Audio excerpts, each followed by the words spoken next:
let's go ahead and talk about his accomplishments a little bit more. He got OCIC top 16 earlier this year, and last year had the season of his career. 2 top 4s at NAIC and EUIC, as well as a top 32 at the World Championships in London. And he is coming into this game with his team of King Gambit, Amoonguss, Arcanine, the Mimikyu, Iron Bundle, and Great Tusk. So one of those teams that we're kind of calling the good stuffs, the balanced team, where it has a little bit of everything available to it over the course of the set. His opponent, though, is not going to make it easy for him. His opponent is well known to many as well. That's going to be Chua, who last year made top 4 at Worlds. And just take a note, not only is he a regional champion, he's a 6-time regional champion. So he's in the hunt for 7 here in Charlotte. Yep, this is the team that Paul is running. Another good balance, good stuffs team with the Palafin, Fluttermane, Arcanine, Amoonguss, Iron Hands, and Roaring Moon. So 3 Paradox Pokemon present on this team. It's going to be a great match. I'm pretty sure both these trainers aren't going to be giving it up or throwing the towel in very easily at all. And with that said, we're heading on over into game number 1. Game number 1, it's going to be a Palafin and Amoonguss lead very early here for Paul, just to be able to get that Palafin on the field. But on the flip side, for Joe, we do have the King Gambit and the Arcanine. Yep, the Amoonguss looking like something that could start causing some problems here, right? You can see Joe moving quite quickly in this turn, actually, really trying to figure out the best way around it. Doesn't have a way to stop something like a Spore coming through immediately, so I have to imagine that just dealing with Amoonguss could be the play here. That's what he's got hovering, because you kind of just bank on these Palafins just leaving the field and coming right back in. They have to activate their ability, so why not try and capitalize on it? Yeah, unless you're a player that decides that you are a baby Palafin fan. And so sometimes we do see the Terastallization there, but it's all about trying to take out this Amoonguss. So the Flare Blitz into the Amoonguss will be able to do a significant chunk of damage to it, but it will bring it low enough to be able to get some recovery through its Citrus Berry. But can the King Gambit get any follow-up here with the Assurance? You've already taken some damage to it, and so the double damage here, enough to knock out the Amoonguss. Yep, the Palafin there switching out a little bit telegraphed, and Joe able to take a very quick advantage. 4-3 in the count now, as he does get to drop that Amoonguss. No Spores to worry about, no Rage Powders to worry about, and no Pollen Puffs to be concerned about either. So this Palafin is kind of fighting on its own a little bit. Usually when you see success with the Palafin, it is reliant on the presence of Amoonguss on the field. So it has come right back in. It is now the hero form, so it is a whole lot more threatening, especially when you're staring down something like an Arcanine. Of course, it's partnered up with the Iron Hands that could buy some time with a big Fake Out as well. And Terastallization has to be on these players' minds, especially if you're exceptionally weak to Water-type attacks. May as well get rid of that. Become a Water-type yourself. Yeah, exactly. Water-type Arcanine. Who would have ever thought that that would be a Pokemon that we would see here? But, you know, Paul does have access to those great Water-type attacks, the Jet Punch to get that priority, but it's not going to be enough.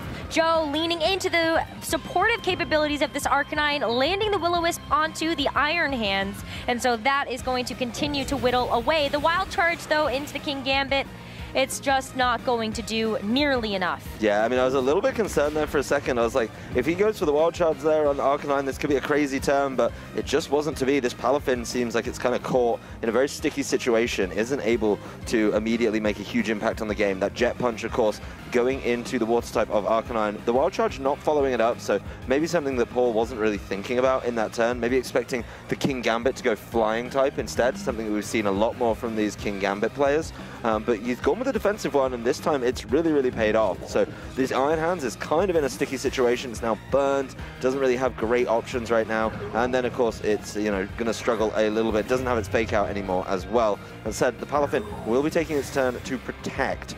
So maybe Paul trying to slow this one down, try and find a way back into this game. Well, the Protect is good because it does at least protect the Palafin from the Will-O-Wisp coming through from Joe's Arcanine. But look at the little damage that poor Great Tusk is going to take here. Iron Hand's going to be able to heal up just a little bit, but the burn damage still coming through to chip away. I mean, the big thing here, though, is that does get rid of the Focus Sash on the Great Tusk, so that does make it a little bit weaker, potentially getting knocked out in this one. Of course, you know, the big thing I think that Joe's trying to get done here is get a burn onto that Palafin. Get it burned make sure that, you know, no matter what you do, it's just not going to be able to output enough damage to win this game easily. Really limit the ability of these jet punches to have the impact. So that's definitely his focus right now, and it doesn't feel like Paul has too much to try and stop him that way. That said, it is all about the terrestrialization, and it's got to be the grass type here. So making sure that it can't get caught out, you know, a little bit later. You know, it's not just going to get completely shredded by a headlong rush. No, it's not. And so that's a really great defensive Terra type here. You're going to see the Great Tusk on Joe's side go for a Protect. So that will negate the Jet Punch that was headed in that Great Tusk's direction. But this leaves that Palafin so vulnerable as the Arcanine will land the Will-O-Wisp onto Palafin. Yeah, now both of Paul's physical attackers that are out on the field are burned. That is a huge problem for this team. Of course, there is going to be a Wild Charge. It is going to be super effective, and it is finally going to get rid of that Arcanine. But I think Arcanine's really done its job, right? It's dealt with the Amoonguss. It's burned the two physical attackers. So you've now got the, you know, your choices. You can reveal your fourth Pokemon, or you can bring in the King Gambit to try and deal with this. But those burns are going to keep ticking as well. King Gambit's a bit of a risk because we know about that Drain Punch from Iron Hands. It's still going to hurt a lot even after the burn, and you do have limited options to try and deal with it. So get the Iron Bundle in. You know, we've already seen it. Iron Bundle's Freeze Dry or Icy Wind is going to look real good here. Absolutely, especially when that Palafin is relatively speedy. You're definitely looking at Jet Punch, though, to be able to bypass some of the speed that the Iron Bundle has, just to be able to land some damage onto the Great Tusk. But that Will-O-Wisp is going to be negating so much of that damage output. In fact, Paul actually going to make a pivot here, taking the Iron Hands off the field in favor of this Arcanine. So now you are going to get a chance to get an Intimidate drop here onto the Great Tusk. Arcanine, though, in a pretty interesting position versus both of these Pokemon. That burn, so impactful. That was the win condition that was set up for himself by Joe, making sure that this Palafin isn't able to have the impact that he wants. It was going to be a double target into the Iron Hands, so that Arcanine switching is really, really impactful. So it's just a little bit of damage traded across both sides, but we see how little those Jet Punches do, and that is really, really big. So really doubling into this slot. I think it's probably time to deal with Palafin rather soon, because at some point the Palafin is going to land some pretty annoying damage down on you. So you do have to be mindful of that. You know, these Jet Punches, while they aren't the huge one-hit KOs that we've seen before, they are going to slowly add up. Palafin, though, protecting this turn could be a kind of wasted turn for Paul here. Maybe a little bit, but I think that the Iron Hands pivot is not actually going to get punished here, and you preserve the Arcanine for later to be able to get the Intimidate back down onto the Great Tusk. It makes that damage output way more manageable, and at that point too, at -2, that Arcanine will likely be able to actually survive a headlong rush coming through from the Great Tusk.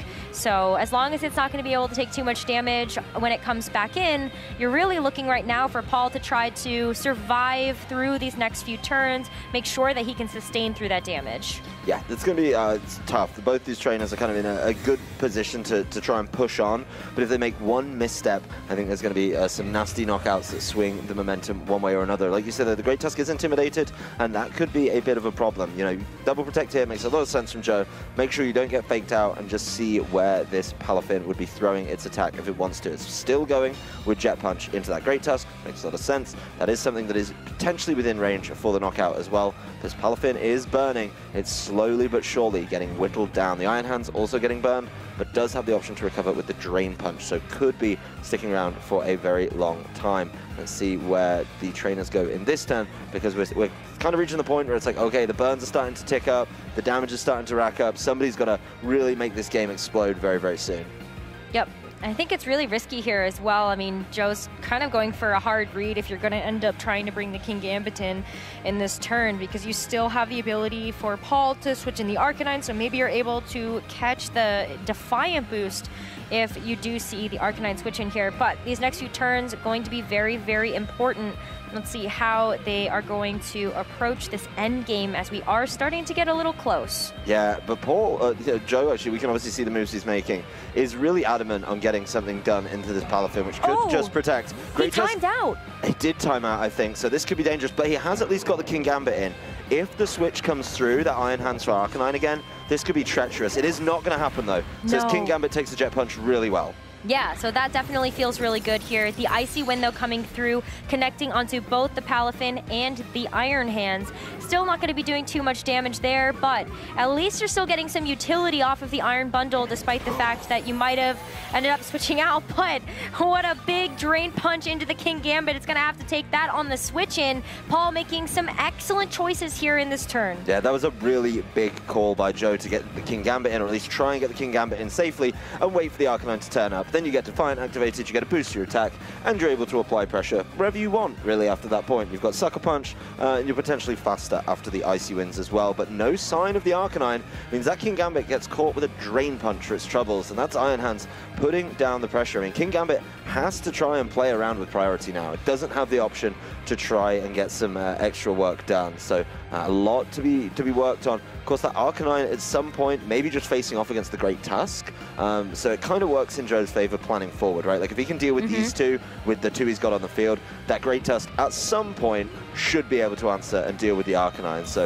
I think Joe just going to have to kind of go back to the drawing board on this one a little bit, and, you know, kind of reset for a second. As, yeah, Jet Punch is just going to be able to deal with King Gambit. Nothing you can do about that one. Nope, especially because Palafin is faster naturally, so the Jet Punch would move before the Sucker Punch anyway. Drain Punch, though, into the protected Iron Bundle, not going to be able to pick up any damage there or any recovery, but this is where you have the Great Tusk. That's going to be the fourth and final Pokemon here for Joe, so it's just these two remaining. And is it going to be able to weave in enough damage here? Palafin still can pressure a priority Jet Punch, and even though it's burned, it's still going to hurt. Yeah, I mean, it's still going to come close as well, right? There was only a little bit of damage down on it first, and then it came just under half. Palafin leaving the field, though, so saving itself for later. Is still burned as well, and just getting that early Arcanine down, really limiting the Great Tusk damage potential. But, you know, we'll see if this one can be kind of closed out pretty quickly, because if this switch is called by Joe, then he's going to be able to push this one on. That's Freeze Dry into the Grass type. Yep. It's very little amounts of damage, though. Iron Hands is still going to be able to take those super effective attacks, but maybe not through the crit from the Great Tusk. Its defense does fall, and there is a free switch into the Palafin, so maybe this is where Paul could go for a priority Jet Punch here into the Great Tusk, but there's still Protects on the board, and that's where this board state gets very interesting. Yeah, this one is going to be very close, coming down to the wire, getting rid of that Iron Hands. I mean, there's still Protects available. Those Protects...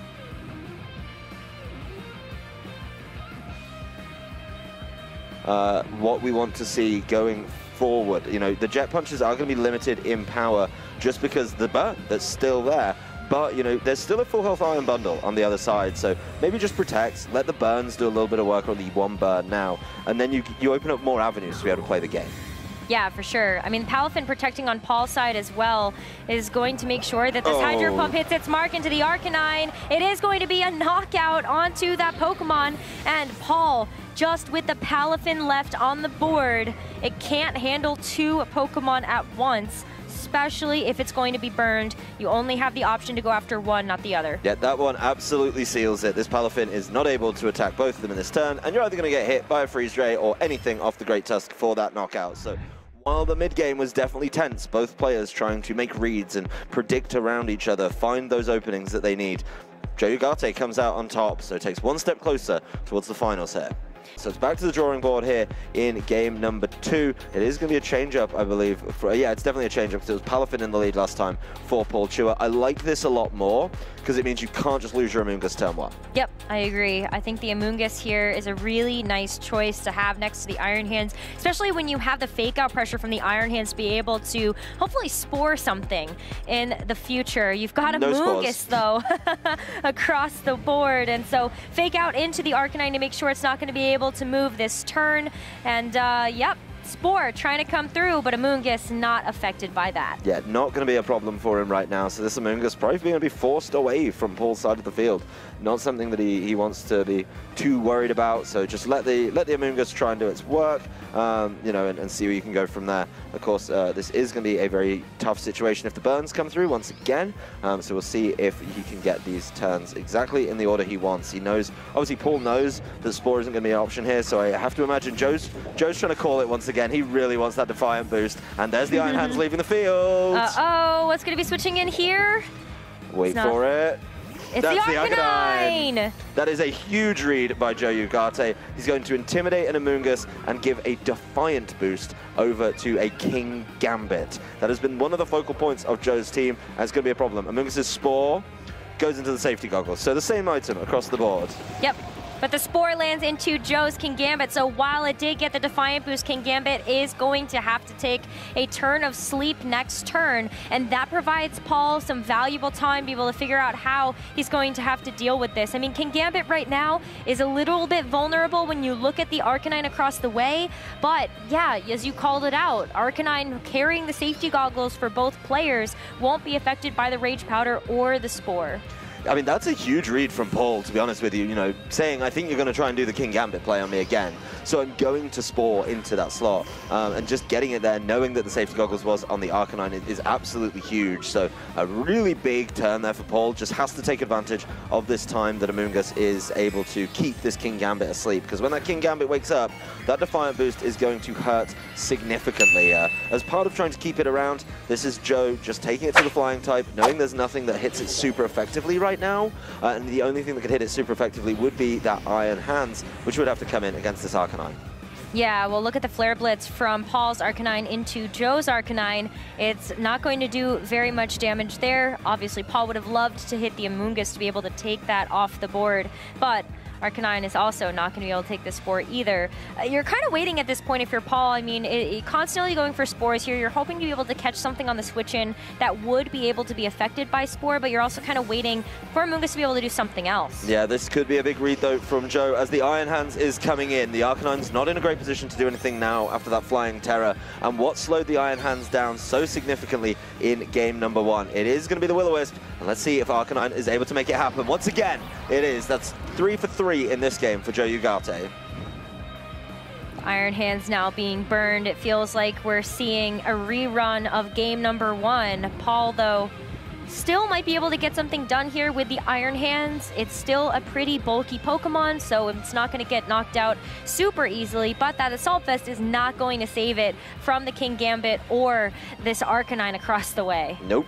That's going to cause a lot of problems if it just starts getting hit over and over again by these physical attackers. It's all about blocking the Spores in this game, it seems, as we're back to the Amoonguss and Arcanine duo. The Fake Out goes into the Amoonguss, doesn't really care about that, but the Flare Blitz is now free to go over onto the Amoonguss on that side. It's a huge amount of damage, and it's going to take a lot of recoil as well, but it activates the Citrus Berry, so more room for Amoonguss to work, but if it did spend the turn Sporing, it's not going to be able to get any value out of it. Yep, look at that. It's going to be the Spore, so not going to affect that very much. And of course, the Iron Hand's going for the Fake Out into the Pokemon as well. You're really just kind of shutting down what this King Gambit is capable of. It was asleep, but just in case it does get the Wake Up there, that Fake Out is still very smart to be able to try to ensure you're just not letting it attack. Nope, not going to be able to let it do any work. So Arcanine leaving the field once again. He's trying it again, I think. He's trying to get the read onto the Arcanine to come in because Paul wants to bring it to use the safety goggles. What he doesn't want to do is bring it in for the Intimidate right now. It is the switch. Let's see if it's going to land as the exact same one. Once again, same ball. It is. It's the Arcanine. So he's handed over Defiant again to this King Gambit. Yes, the King Gambit still has to wake up, but it's going to do a lot of damage when it does. Absolutely. The Wild Charge, though, is able to catch the King Gambit, but look how little that's going to do. The burn, just not being able to chunk through this King Gambit, and the Pollen Puff to just be able to follow that up. Yep. King Gambit's back up to full. Well, yeah, King Gambit's not threatened at all by the situation, so knows that it can take the Wild Charge very comfortably with nothing to follow it up. It's just able to say, you know what, that's absolutely fine. I'm just going to start dealing damage. With this Defiant boost, I think it's going to be a lot of damage going down on that side. Arcanine, though, is protecting. Joe knows he can take all of this damage over and over from the Iron Hands. His current board isn't really able to do anything to it. It's forced into the Volt Switch, which does even less. Yeah, I mean, I think at this point, though, Paul gets more value out of being able to pivot into another Pokemon. We did see at least that there was the Amoonguss, and that's going to be coming back out. did take a little bit of damage before, so you are looking at it being able to get some HP back thanks to that regenerator ability. But the Pollen Puff, again, on Joe's side, just keeping this Kingambit so safe, and it's already taken a few turns of sleep, so it's about to wake up anytime. Yeah, it's going to be able to wake up. If it does stay on the field, it may also leave, and that's what, you know, Joe seems to be in this position where he really wants to make sure that Kingambit is only executed at the perfect time. So he's going to bring in his own Arcanine once again, land and Intimidate down on the opposing Arcanine, save his own Amoonguss from some Flare Blitzes, potentially. Can't lower that one with the burn, so keep that one going. And this Rage Powder really isn't going to be that big a problem in this turn, so was definitely trying to draw an attack away, but the Flare Blitz does go over. That Intimidate is going to be important, as the Amoonguss takes it very well, very comfortably after that Intimidate. Yeah, and especially because there's still some HP recovery left to go here for the Amoonguss thanks to that berry. Looks like that might even be a 3-hit knockout here, or Joe just switches it out and regains some health back from that regenerator ability. But the fact that Amoonguss is becoming the MVP of this game, it feels like, just Pollen Puff keeping everything alive. I think Paul right now is on a timer to try to get a knockout here and fast. Yeah, Paul really wants to try and find this like advantageous position, but he's not really been able to open it up too well because of the constant switching. And what's really cool about this game actually is throughout all the switching, these trainers have been very limited in showing off all of their Pokemon. That said, it is now the Palafin coming in onto this Flare Blitz, so it's going to take it pretty well. No burn coming through there as well, but it still has to get in and get out, so a lot of work still to do. Kingambit taking that one really well. The Intimidates have started to rack up, and it's just a very easy turn for both of these trainers. I really like the play that Joe is going for here. I mean, at this point, you're really trying to cover for any switches that are going to happen. Arcanine's damage output has been stunted a lot. And so you're kind of maybe looking at a pivot there. That Palafin probably doesn't want to be in baby form for this, but it's the extreme speed here just continuing to whittle away. And the Jet Punch actually to follow that up. That's why baby Palafin feels so good, but is not going to be enough. And now the Will-O-Wisp to be able to punish the survive. Palafin is in a similar position as game number 1 and Iron Hands 2. Kingambit wakes up this turn as well to go for the Terra Blast. Yeah, Terra Blast heading on over to that Arcanine. That is one of the problems, you can't burn it. It's not enough for the knockout, maybe expecting a switch over there, but this is, Palafin is already in a sticky situation, right? It's already burned, so even if it goes in and out to go into the hero form, it is not going to be super impactful. This is why people, I mean, at this point, once again, the Arcanine's done its job. It can just go back, save its Intimidate for later, but it's got to be feeling good. And I mean, these Jet Punches are just not going to be the one from Zero Form Palafin. Nope, you're actually going to see the Palafin return to its Pokeball, activate the Hero form, and in its place, we are going to see the Amoonguss hit the field. Will-O-Wisp, though, will land onto the Kingambit, so the Defiant Boost not necessarily going to be a factor anymore, as that damage will be mitigated. I don't think this one has the boost because it's been switching around so much, but honestly, I can't remember at this point. Arcanine, he got it the first time the Arcanine came into that slot, and then he brought it back in. So well, now you don't have to worry about it anymore anyway, because the Arcanine is just going to get knocked out here. Yeah, the Arcanine is going to really suffer in that turn, getting Terra Blasted away. So the Kingambit isn't still in a pretty good position, right? Like, okay, it's now got to deal with this Palafin, but there's a lot of burns in this game, and they mean that this game could get drawn out quite a lot. The other thing that's kind of interesting about the burn going down onto that Kingambit is now it can't get put to sleep. So yes, it can't do as much damage, but it definitely can't go to sleep either. So let's see how this one is able to get finished up. It does feel, though, with the 2 physical attackers and an Amoonguss, just off a pure damage perspective, Joe is a very significant lead, and he's also not even revealed his 4th Pokemon yet. Yeah, I still wonder how Iron Hands is going to play a role here, though. If it is going to be another physical attacker in the back, then I feel like this Iron Hands is definitely not going to be sticking around for much longer, but it's Pollen Puffs on both sides. So Paul going to be able to get some HP recovery on that Iron Hands. Yeah, I mean, he's getting a little bit of recovery, and he's also got the Drain Punch. But what I will say is this one is definitely weird because, you know, it's now 2 burn physical attackers next to 2 supportive Pollen Puffing Amoongusses. But the Kingambit has access to Terra Blast, so even with the burn, is going to be feeling like he can do a good chunk of damage every single time. Same kind of idea, right? Just keep yourself safe. These really weak Volt switches aren't going to be the way to go, and maybe just try and, you know, weave in little bits of chip damage every so often. Yeah, you do have the ability to pivot around. This is going to be a long game number 2, that's all I have to say, where you have the Palafin, you also have a very tanky Iron Hands in the back, and the fact that Amoonguss can just consistently heal up its partner Pokemon, it's just going to be a little bit rough here. Pollen Puff, of course, going to be an attacking move also if you use it against your opponents, but it's still really not going to be enough here. No, it's not going to be the damage exchange that they really want to see, right? So the other thing as well is the Amoonguss over on Paul's side is slowly getting whittled down. I don't see a world where this Amoonguss isn't going to keep getting Terra Blasted, as it looks like Paul Chua sees the writing on the wall, knows that at some point he's going to lose access to that, and he just throws the towel in. So Ugarte will be moving to the final.